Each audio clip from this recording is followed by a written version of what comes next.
Isang magandang araw po sa inyong lahati. Paalala lang po namin sa mga nanonood ng video ng Kalingap, huwag nyo po sanang skip ang ads at huwag po natin kalimutan na suportahan ang ama ng Kalingap na si Val Santos Matubang at anak nito na si Kalingap Rab.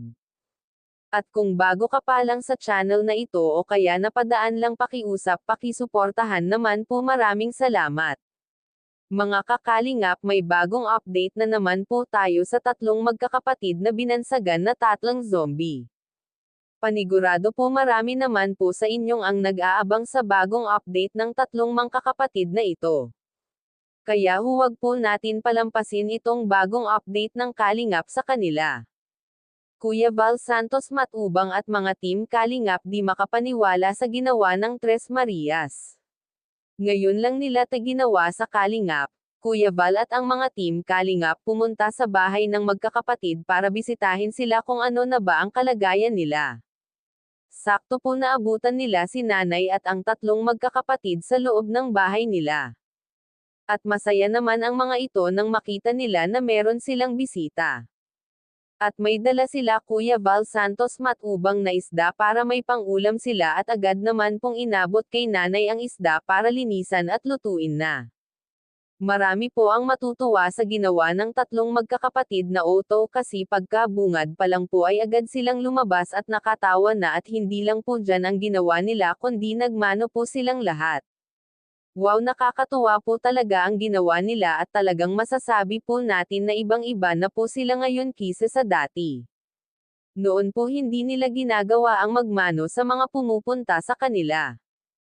Ngayon talaga nakakatuwa naman po ang ginawa nila, talagang tinuturuan na po ni nanay kung ano ang tamang gawin nila kapag may taong pumupunta sa kanila, lalo na po kung sila Kalingap Rab at Kuya Val Santos Matubang. Mga Kalingap, ngayon palang marami na ang natutuwa sa kanilang ginagawa, kasi sila na mismo ang gumagawa ng paraan para matulungan nila ang mga sarili nila.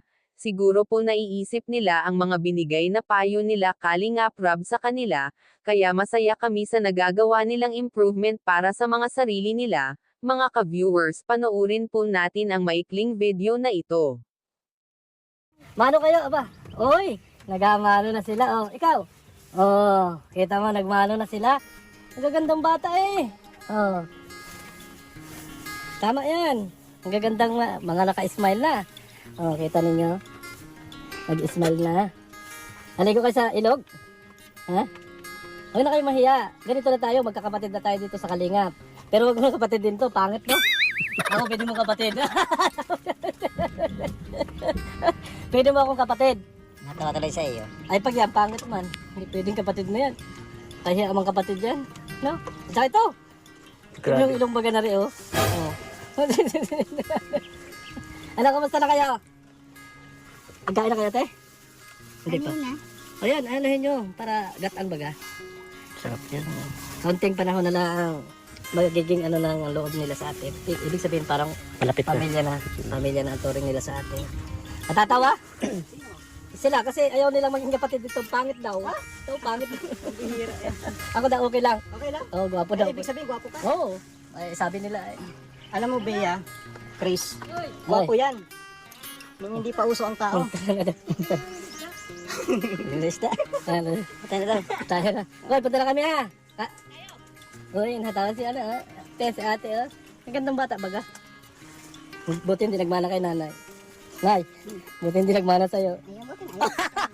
Joke lang. Tara, punta na kami. Maraming salamat. Nagdala lang kami yan ha. Salamat din po. Salamat din po.